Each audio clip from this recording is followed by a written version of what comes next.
Hello mga kaalaga, for today's video is mag-general cleaning nga tayo ng ating cage. Kita nyo naman sa unang cage na stainless na ilipat ko na yung aking alaga.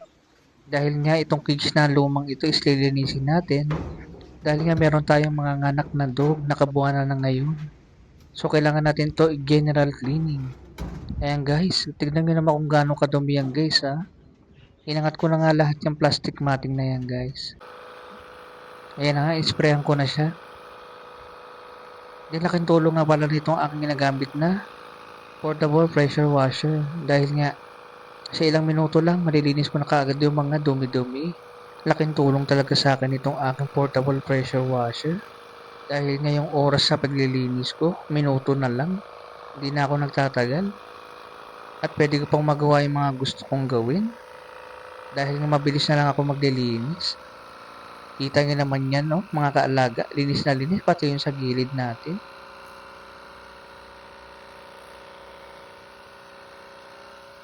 O diba? Tapos na tayo dito sa ating plastic matting. Ito guys, yun sa may pangalawang kulungan guys.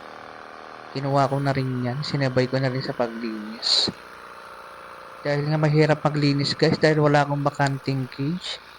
Buti na nga lang is nagawa na yung aking pinarepair na stainless. Dahil ngayon paunti-unti guys, habang nililinis ko yung kabilang cage, ililipat ko naman uli yung ibang aso. Ayan guys, tapos na tayo sa plastic matting. Balik tayo dun sa ating cage uli. Medyo matagal-tagal ko na nga rin nga pala ito nalinis. Siguro mabot na ng ilang buwan guys. Tignan nyo naman no, kung gaano kadumi talaga siya. Dahil nga yung mga namuong balahibo, at syempre, yung kalawang panumbakal, kaya naman binarush ko na rin ito. Nililinis ko talagang maigi dahil may balak nga pala akong pinturahan to pagtapos ko mag-general cleaning. Kaya naman pati yung sa gilid guys, ito pa isang problema ko. Oh. Once na hindi mo natanggal to ng matagal, talagang kakalawangin na siya. Finally nga guys, natapos na tayo dun sa gilid na yun. At syempre, dito na tayo sa may tulong cage. Ginamitan ko lang yan ng walis tingting guys. Nang sa ganon, bago ko siya isprehan, malinis na at di na kumalat yung dumi. Nilisan ko lang talaga siya dito sa may gilid. Lalo yung mga balahibong na mauyan yung kasi mahirap tanggalin. At syempre, yan di isa sa mga nagkukos kung bakit kinakalawang yung ating cage. Bukod sa ihi ng ating mga alaga. Siyempre, yung duming hindi na natanggal. Ito na nga guys, nag-spray na nga ako dito. Nang sa ganun, maalis talaga yung mga duming natira. Grabe yung kalawang na nahulog yan guys, oh.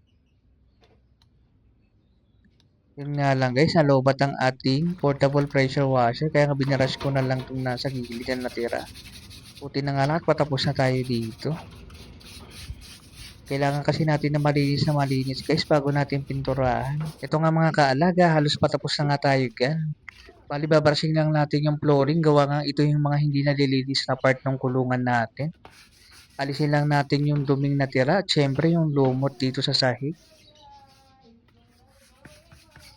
Ayan guys, ililinis ko lang ng pulido. Nang sa ganun maalis yung amoy.